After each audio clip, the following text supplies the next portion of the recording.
Okay, so this is going to be a very short video, and then I'll follow it up with one that's a little bit longer.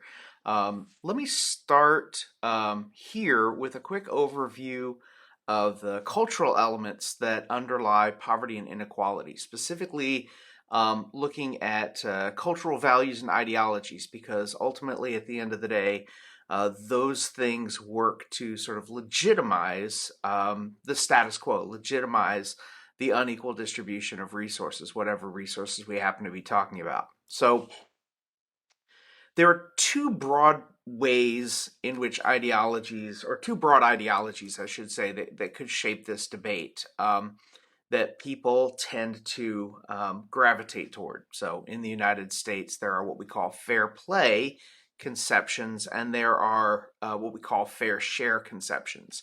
So a fair share ideology, or let me start with fair play. How about that? Fair play ideologies center on the idea that if rules are consistently applied, then whatever the outcome, it's a just outcome, right? So if the system is fair, then the outcome is just, even if the outcome is one that is unequal.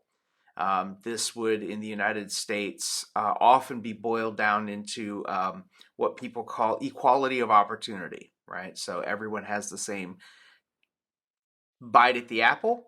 If some people are able to succeed and others are not, that's just sort of things sorting themselves out. That's the fair play conception or the fair play ideology.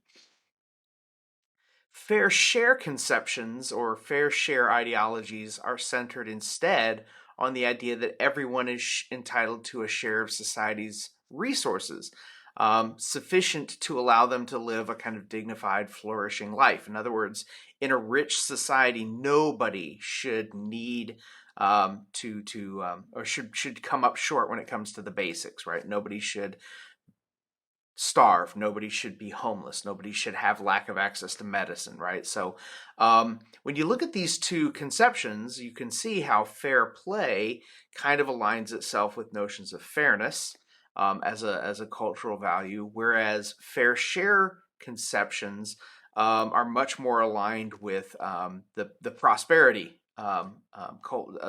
prosperity as a cultural value. Um, so in the fair share conception, we would talk about equality of outcome, as opposed to, again, what we would see in fair play conceptions, which would be equality of opportunity.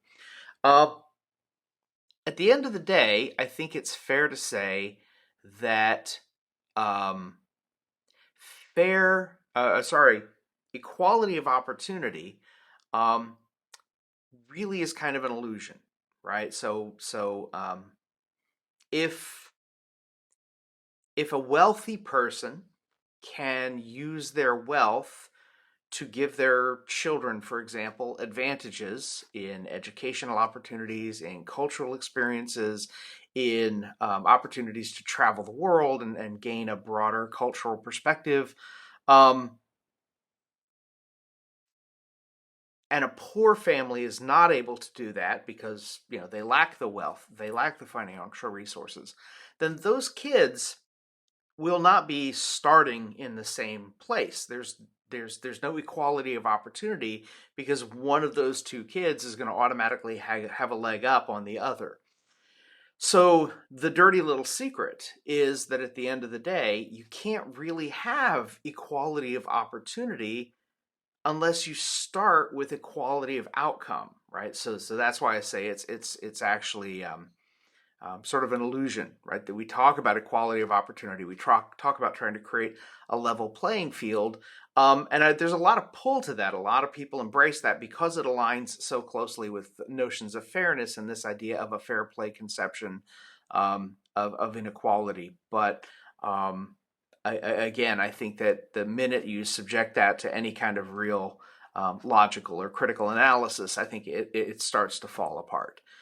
So I just wanted to put that out there that in the United States, again, there are two broad ways that people tend to look at inequality and embrace or promote ideologies to frame that inequality and make sense of it in a way.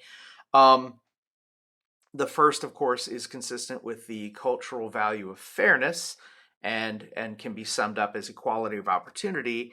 The second is aligned with the cultural value of prosperity and is essentially summed up as equality of outcome. And I think that should give you guys enough of an overview of these two broad themes, which you'll see kind of cropping up again and again in descriptions of and analyses of, and in some cases justifications for social inequality. Those themes will kind of echo, those themes will kind of repeat. And I think the one you're going to see the most frequently being invoked is the first, right? This notion of fair play versus fair share. All right, so next time we're going to talk a little bit about some perspectives and theories on poverty and inequality. Should be very interesting. So until then, I'll say have a good one.